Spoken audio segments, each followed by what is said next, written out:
Hey everybody, welcome to You Are Complete. I'm Bianca Rodriguez, psychotherapist and spiritual teacher. Today I want to share with you an interview with my friend, Kerry Quinn. Kerry was working in the advertising business and was let go. She decided to start a blog about her unemployed adventures. Through this, she realized that she wanted to make writing her full-time gig. Well, she did, and she's been pretty successful at it. Recently, Kerry's had 2 articles go viral on Thrillist. Today, her and I talk about how she deals with rejection, how to keep the faith, topless yoga, that's right, and a lot more. I hope you enjoy it. If you are stepping into your light, this is a great talk to help keep you inspired and to tell you that it's time to keep going. It certainly did that for me. So here we are talking about dealing with rejection. You just said so much stuff in there that I think we have to let's start pulling it apart. Okay, because I think this can help so many people. All right, the first thing was, okay, you write a piece and you send it out and you get a rejection, and then you will have the thought process of, well, if they don't like this piece, maybe they won't like me at all. And maybe I don't know, do you go to the place of maybe I just shouldn't even be doing this? Yeah, I do. Because I'm living there a lot of the time. Right now, I'm like, nobody cares. Why am I doing this? Why do I have to have the voice? Can somebody else do it? Can somebody else talk about this stuff? And yeah, it's like you get injured from the rejection, and then you just start to question the whole purpose and why am I doing this? And then, especially because you're somebody that had, you had another career. You worked in an advertising agency, and I feel like I can just go be a full-time therapist. I do that. I'm successful at it. It's great.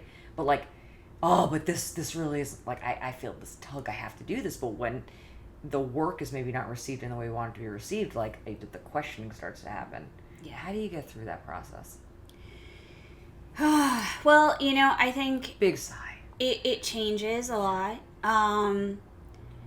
For me, writing is something I will always do, regardless of it. I'm a difficult person to be around if I haven't been writing. Even if it's just writing a diary kind of thing or a blog post or whatever. I feel like it helps me kind of channel and flow through energy, and so it clears things out. So if I haven't been writing, I'm just more difficult to be around. So it's something that's important to me. The business of writing is something that's more difficult for me to manage and handle. And so learning how to, for a long time I would just write and not try to sell anything. And so now that I'm going into that area, it's the rejection is when that starts to happen. And then I start doubting whether I should be doing it as a profession. I'll never not write, but is it something that I pursue? Is this the way that I'm going to be making money? I went to a yoga event last week. I didn't actually end up doing the yoga, which was anyway. But there was a... What did you do? Just hang out in the corner and watch people? No, they had a manicure station. And there you go. I was I can't down dog when my nails are wet, and That's anyway. real. That's real. I get that. Okay. The struggle is real. I was so real. I was I could do some light stretching, or I could get my nails done for free. So what am I? Yeah, priorities. I understand. But there was a woman there who reads your aura and clears chakras and that kind of stuff. And of course, I we like this stuff. I love it. But I was New York freaking aggressive. She came in late, and so I went right over there and I was hi, I've been waiting, I'm first in line. And it was take it down 15,000. Yeah. What? And I just was no, I need to talk to her. Yeah. They're don't ruin the zen of the yoga retreat, but you beelined it. Yeah. I was no, I need to talk to her. Yeah. Because I was am I supposed to be a writer? This is when, just last week? This was just last week. I love that you bring this up. You've been a writer for how long? Working as a writer? I've been writing, basically since 2009 when I started my Fun Employed blog. I've been writing regularly. I have started really being, pitching and getting paid for freelance articles since, last summer. I had been doing a lot of writing people's website content and writing proposals and that kind of stuff for people. Yeah, so you've been a writer for, a substantial 7 amount years? of years. Is that math? Yeah. Yeah. You've been a writer for a substantial amount of years, and you have this experience where you're questioning yourself just last week, and you're like, do I do this? Do I not do this? I really feel like we need to like illuminate this, because I will often do the same thing.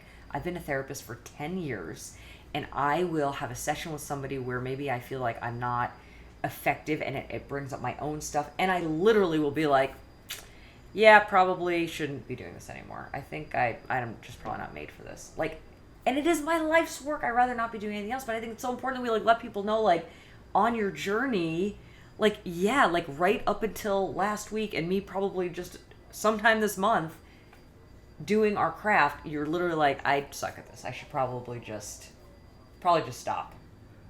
Crazy. Yeah. That's like so real. That so happens.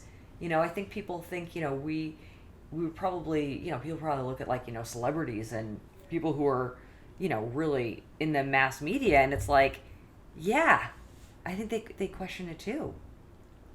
I think especially if you're on like a spiritual path too, like I think it does come into play, because we think about having this grand purpose and giving back and serving, and you think you have the way, and then you hit some blocks and road and obstacles, and then it starts to feel like, is the universe sending me a message? Is this am I being redirected?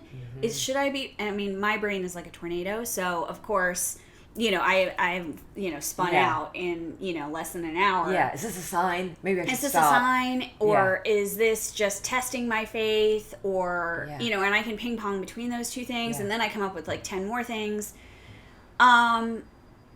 I think it's natural to question it, especially when you're putting your heart and soul into something and it's not always received, or it's not received well.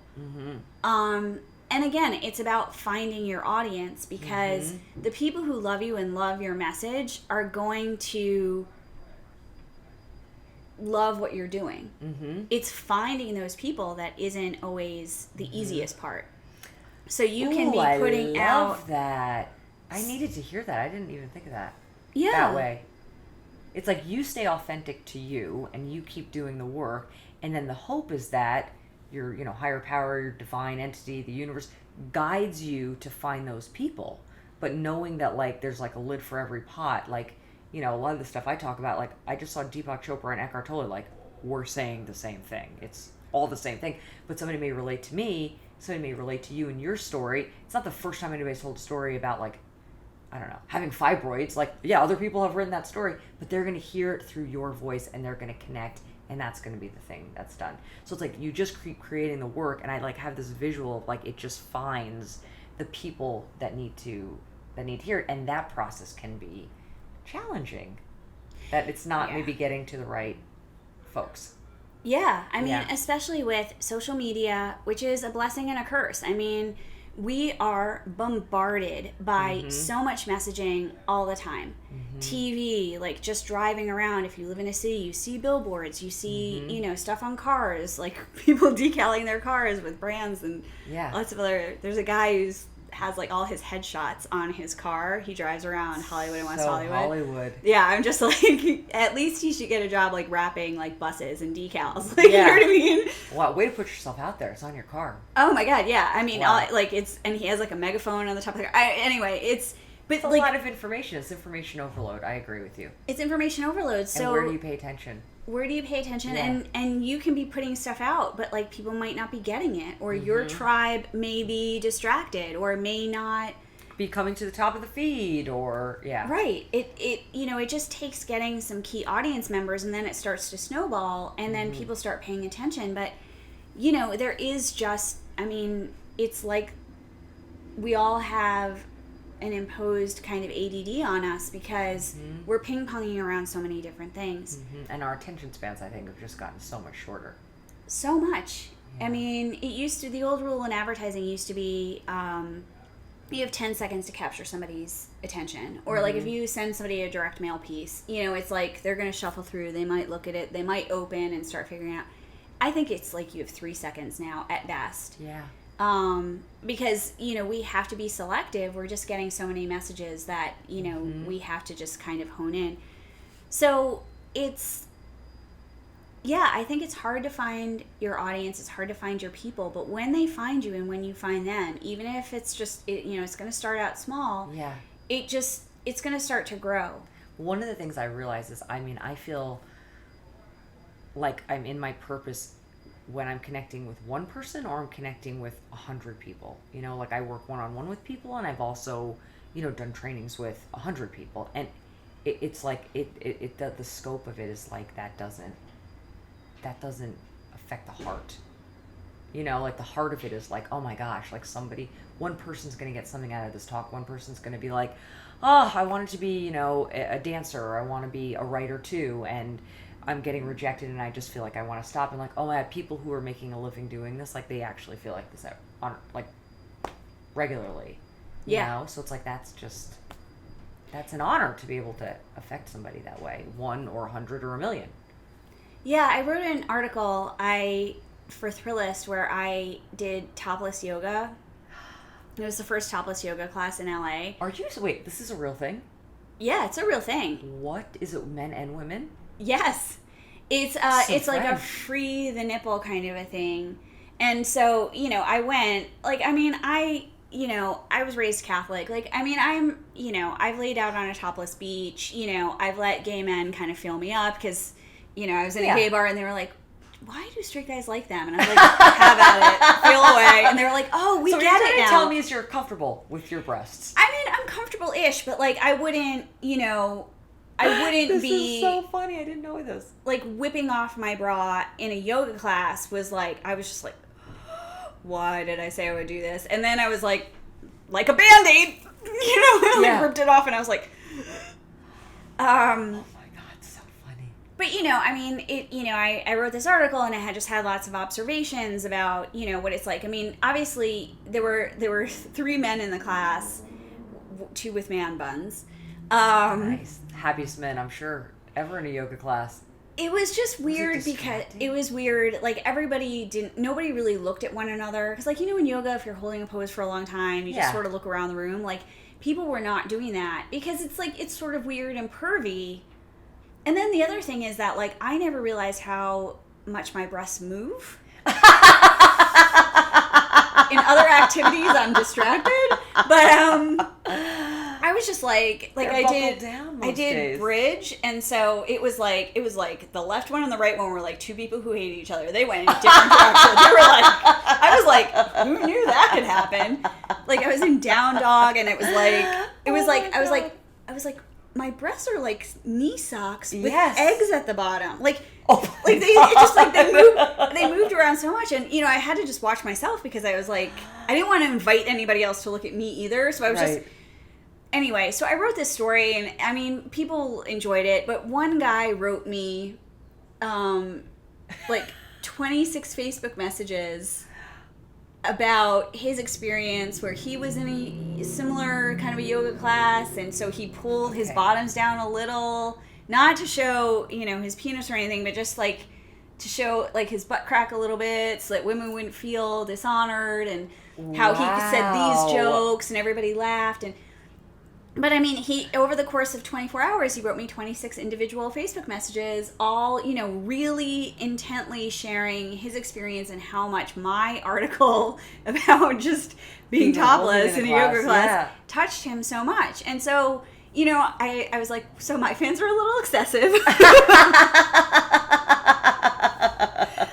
But that's okay. But it's okay, you shared an experience. I struck a nerve with him, and it was something that he got so excited about to write me about.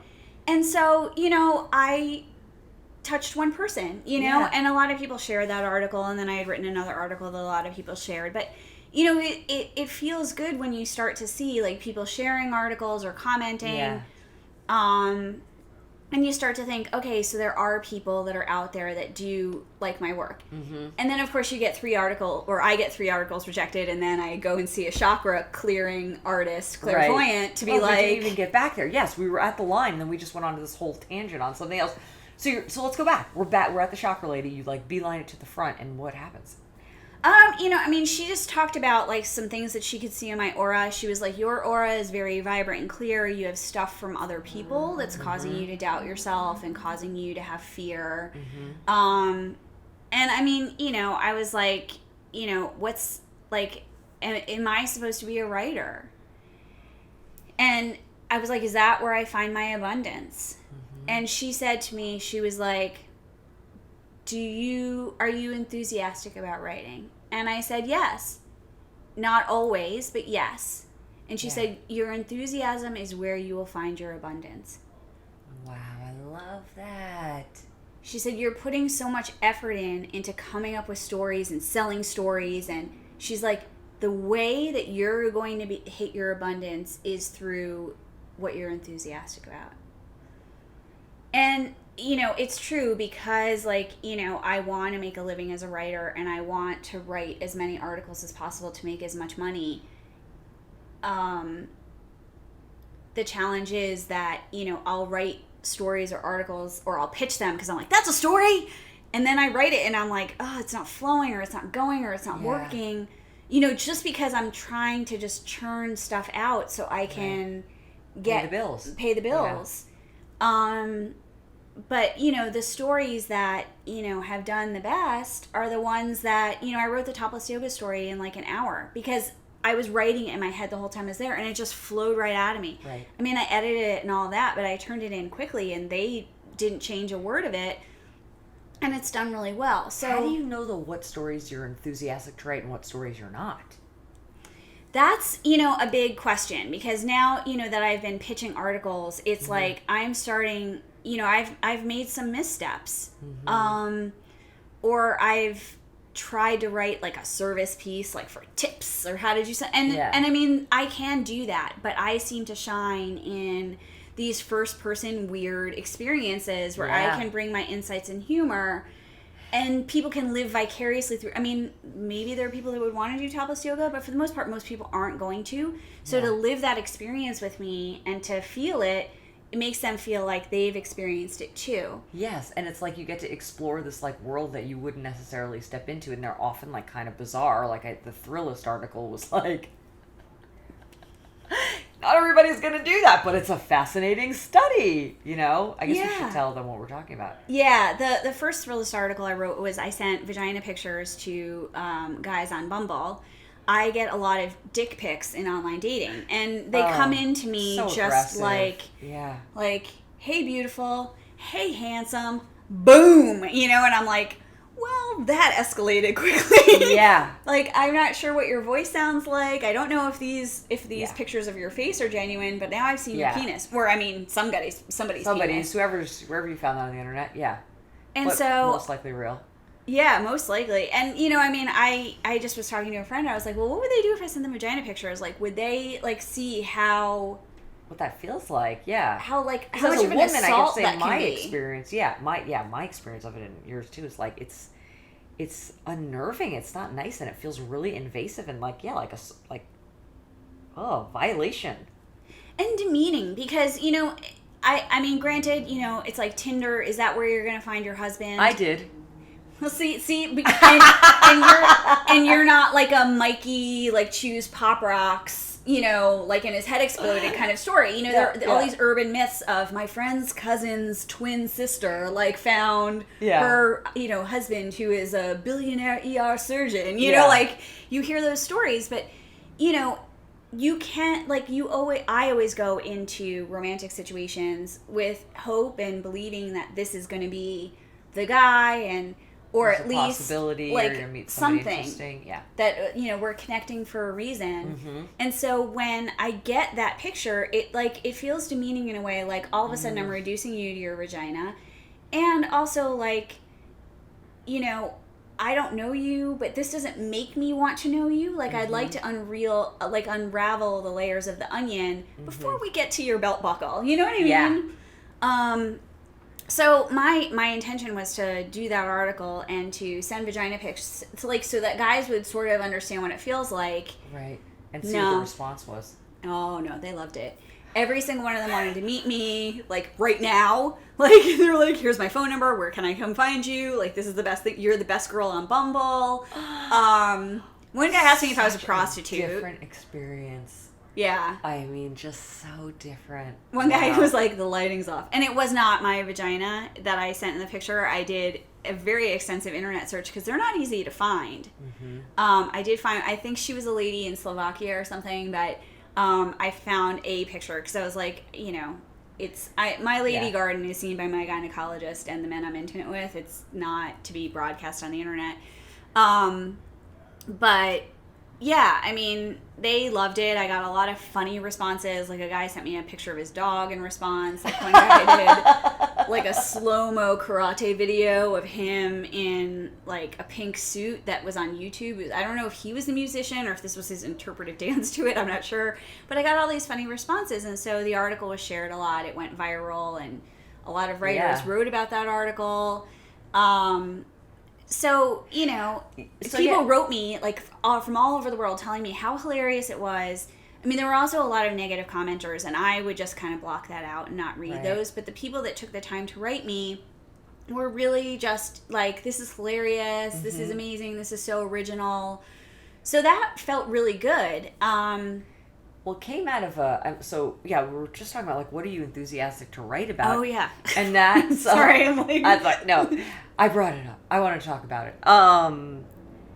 Yeah, what's interesting is that, you know, we're talking about, like, what are you enthusiastic to write about and what are you not? But this was, you were literally just living your life and you're online dating, looking to meet, you know, someone, pretty standard, what we do nowadays. And you're having this experience and you share with a friend, like, I'm getting these dick pics. And then it's like, what would it be like if the tables were turned? How would they respond? So then you go into this, like, experiment just based on your life. And so, I mean, what I, you know, hear you say is, like, you really, like, just write about your experience. And it allows people to share an experience with you that maybe they don't want to do, or they're not going to do, like going to a Topless Yoga class. I don't think I would be up for that.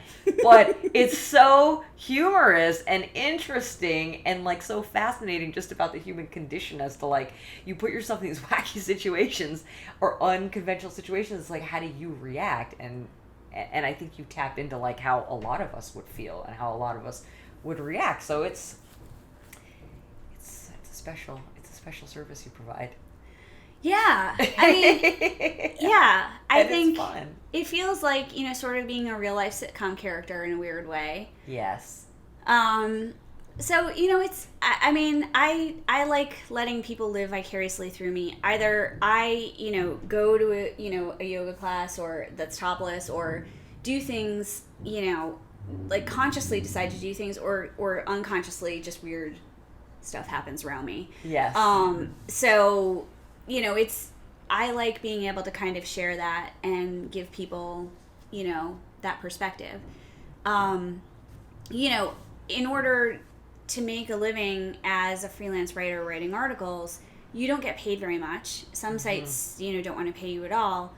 So in order to make a living, you know, some writers say they have to sell between 6 and 10 articles a week in order to just pay their bills. So, you know, having these first-person experiences, that's, you know, something that I'm enthusiastic about and that I thrive in doing. But I can't sell 6 to 10 of those a week. Because for some sites, they're like, it's too much of you. And I'm like, that's okay, but that was the point. So, like, you know, so, you know, that becomes a challenge of, you know, my enthusiasm, you know, according to this random chakra lady, you know, my enthusiasm is going to come, or my abundance is going to come from my enthusiasm, but, you know, I don't always know if I do what I'm enthusiastic about or I really am good at, is that going to be enough? If you get paid $150 to $200 per article, is that enough to live? And the answer is no. I'm with you. The You Are Complete video podcast is not bringing in any income, so I continue to do all sorts of other things to bring in income in hopes that this will become some sort of abundance providing experience for me and others. And so I think that's like a really important thing to talk about too, because you and I are in such similar places in that there's something that we love to do that our heart wants us to do, and it's not necessarily something that's going to pay the bills right now, and then we have to do this other stuff that's in the realm. It's writing. Yeah. And I do enjoy, I mean, I love seeing clients. That will always be part of what I do, but I work in a structured environment where I need to do things a certain way, and I'd like to free myself of that eventually. And it's like, how do you find the space and the time to write the articles that you want to write, and then also sort of be motivated to continue to do some of this other writing that you're like, I have to eat. Yeah. Yeah, I mean, it comes down to, when you're freelance, anytime I can turn in an article and I could get paid 3 months later. Mm-hmm. So that's a challenge as well. There is a beauty in having steady income and paychecks that come on time. Mm-hmm. But it is about, having to really find the time to do your passion on the side. Mm-hmm. And that can be difficult. In pitching articles, at least from a writing perspective, you pitch an editor. Mm-hmm. They may say yes, they may say no, or they may not respond. Mm-hmm. And so you have to, I guess the rule of thumb that people have told me is you give it a week, you follow up. Mm-hmm. So for every article that you pitch, like I always have, 6 to 8 in rotation, kind of mm-hmm. sitting with different editors, then I have to follow up with them and then pitch to other editors. So it can take, I was at Pamela Anderson's wedding to Tommy Lee by accident in college. And I sold my pictures to the tabloids. So I wrote this sort of first-person experience of what it was like to be thrust into this like little celebrity world, like seeing celebrities in the wild. Yes. Being part of the story, and then like selling these photos for a very little amount of money because I didn't know what I was doing. And I pitched that. The editor liked it. It took 2 months to get comments. I mm-hmm. turned in the comments. I haven't heard. So, I've started to pitch it to somebody else mm-hmm. who, had said they might have been interested in it 4 months ago. So now I'm waiting to hear. It's there's so much work and energy that goes into just keeping it alive. It's like, it's like just the writing, the craft of writing is just such a small part of what you have to do. Yeah, I mean, the writing part is easy and I love it. It's the business of it that I'm struggling with, and I'm new to it still, so I'm still learning how to do it. Mm-hmm.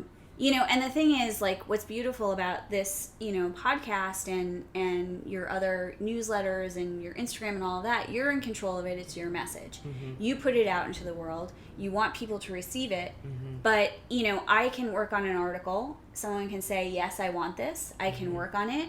I can turn it in. And then I can find out 2 weeks later, like, we've already negotiated the pay and all of that. They can say it's not right anymore. And then it's done. Like, I don't get paid. Wow. And so then I have to find a new home for it. But I've done the work. So sometimes you feel like you're working for free. I'm sure a lot of the time. Or, you have to make changes that don't feel right or don't feel authentic, but it's not going to get published if you don't do it. Mm-hmm. So it's like, I feel like a lot of the time, like when I'm doing my writing, I'm in control. When it comes to the business part of it, I am not in control at all. Mm-hmm. And that can be, a frustrating thing. Mm-hmm. Or if you think like, okay, it's sort of like saying, here's 2 tickets to a concert, and then being like, oops, no, sorry, you're not going. Yeah. Like right as you're at the door. So deflated. So it can be a tough, the business of it is the toughest part. Mm-hmm. I mean, that's the thing. It's like, I love writing, and, I was afraid of the business part of it for such a long time. But, I mean, it is what it is. I have to just hope that I'm going to get to a point where I have an agent and mm-hmm. maybe even a manager, and, they can help navigate mm-hmm. or take care of some of this stuff. Because it's just, it that takes up so much more time than the actual doing of the mm-hmm. writing. I think that's even, more of a testament that you keep going. Because, I mean, that's another really, big challenge, and you just face it, and you just keep showing up and doing the work and get through it. Is there one thing that just kind of keeps you going? Like, one of the things I have been doing is I think about not the January just passed, but the January before that, I created a video and I put it up, and we were in Mexico, and it was very hard to get reception, and it was really hard to like get it up. It was New Year's and I like really wanted it up. And so I did all this work and I got it up, and I remember I put it on Facebook and I got like 7 likes. And I was like, why am I doing this? Nobody cares. Like, nobody cares. I just felt so defeated. I was like, nobody cares. And then for a year, I didn't do anything. I was like, Your Complete's dead. I don't need to do this. Like, nobody wants to hear what I have to say. And what made me get started back up again is, one, I always feel this, like, it's almost like a tug. Like, I feel this tug, like, I have to do this at work. I have to, like, express this. And then I think about, I stopped doing it, and I was, like, sad. Like, I was kind of sad for a year. I mean, I got married, and I, moved in with David, and there was a lot of, like, other stuff going on, but there was also, that was exciting and great. And part of me thinks, maybe I needed that time, one, to sort of put my energy toward my relationship and all that stuff. But I felt like I needed that experience, because now I know whenever I want to give up, I'm like, no, remember, you gave up and you were dissatisfied. So you're not happy if you don't do it. And if you do it, it's really scary. But there's a part in the Bible, which I'm not like a Bible expert, but Rob Bell talks about it. It's Jeremiah. It does this whole prayer where he basically is saying to God, like, I'd rather be stoned and like, speak the truth than not do this at all. And that was like kind of where I got to. And so I keep thinking of that parable where it's like, I rather do this and have like nobody like it, or people like send me like comments that are like, you suck, than not do it at all. I have to, like, I just rather do it. But there's the days that I'm like, oh, wow, why am I doing this? I try to remember that. So do you have any like tricks or anything, thoughts, or how do you keep going when you're faced with like right now, like all this challenge of like, money's not coming in, you have ideas, people aren't picking them up. Like, what do you do? Well, I asked a lady that reads chakras. So you go to the healers. So I go to the healers. I go to that sound too. baths, that kind of stuff. But okay. You ask for guidance. You ask for clarity. Yeah, I'm at a point where I ask for clarity about what I should be writing. Yes, me too. I mean, people have been, telling me that I should write TV. So, that's something that, has been dangling around. So I'm like, I want to be writing. I know I should be writing. Maybe I'm not writing the right thing. Or maybe I'm hitting a brick wall that I'm not supposed to get through. And maybe I'm supposed to do another kind of thing. Mm-hmm. I think just having faith. I mean, when I actually do my writing, I feel very connected to the universe in a way. Mm-hmm. There are points where I'll write, like, even the vagina pic article. Say that 10 times fast. Yeah, it's like, ugh. VPA. That's a shortcut for it now. I was just in a particularly stressful time in my life, and I had to do it, and I sat down, and I did it in about an hour. I had, kind of worked through in my head. It seems like your articles that, like, go huge are, like, written in, like, an hour. Yeah. Oh, I gotta tell you about this wacky experience I have, but finish that, okay? And then we'll come back to this crazy writing experience I had last weekend. Okay. It's like I'm connected to the universe, and it sort of flows through me. Yes. And I write it, and that feels so good. It feels good. That's how I feel. And I'm in flow. Oh, it feels so good. There's a certainty that comes with that. Mm-hmm. Like, I sort of feel like this was divine. It's going to go out into the world. Mm-hmm. And so, it comes out quickly, and I usually edit it, but very little. And, I'll go back and I'll read it, and I'll be like, oh, that's really funny. I'm funny. But it's like it came from me, but it didn't come from me. You know what I mean? Yes. So, my book that I've been, I'm trying to get a literary agent for, I get glowing rejections because I'm not famous enough yet. But a lot of that book was divinely inspired. Like, I get frustrated because people aren't seeing it yet or haven't bought it yet, when I feel like it flowed through me. It was a gift from God. Why the F aren't you seeing that? Yeah. I mean, I'll read it and I'm like, God, this is good. Like, it doesn't, it's like I'm reading it, like I'm meeting it, but like it came from me. So I feel like when I do those, that's when it's some of my best work. So that kind of keeps me gotta be going. hard when that's not taken. But oh yes, that I get that's what keeps you going, because that is just the most tremendous feeling in the entire world to feel plugged in like that.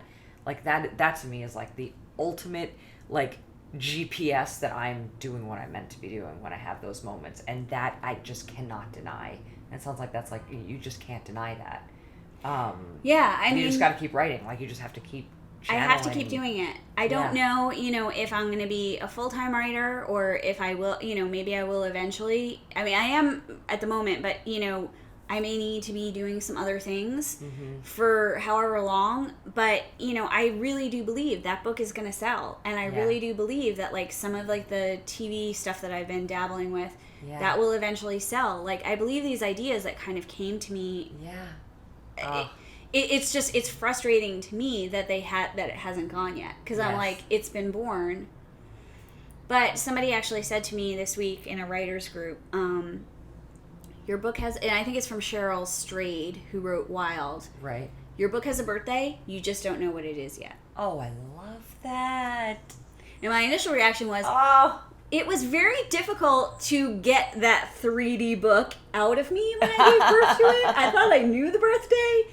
But, the day that it's sort of like, you don't always know your dog. If you rescued your dog, you don't always know your dog's actual birthday. You celebrate the gotcha day. So I feel like that other birthday that everyone else will celebrate it is like the gotcha day, that it meets the world. It came out of my body. Now it's your turn. Tell me, what is a project that you have birthed that you are ready for the world to receive? Leave your comments below. Maybe that'll be the way that the world receives it. I hope you guys enjoyed Kerry. If you want to stay connected with her, you can check out her blog, The Kerry Diaries. You can also follow her on Instagram at Kerry Diaries and on Twitter as Kerry L. Quinn. I would like to thank all of you for letting me share this gift and receiving this gift from me of You Are Complete. If you want to support You Are Complete, please share this podcast with a friend. Share, you can post on Facebook. You can also find me on Instagram at You Are Complete and tag me by reposting any of my photos. I'm also on Twitter, and I'd love for you to share this podcast with your friends there. Thank you so much for tuning in. Please remember that you are complete, you are whole, and you are miraculous. And if you want to make sure that you don't miss any of these podcasts or any other secret information that I only share via email, go on over to youarecomplete.com and subscribe. I'll see you guys soon. Have a beautiful day. Bye.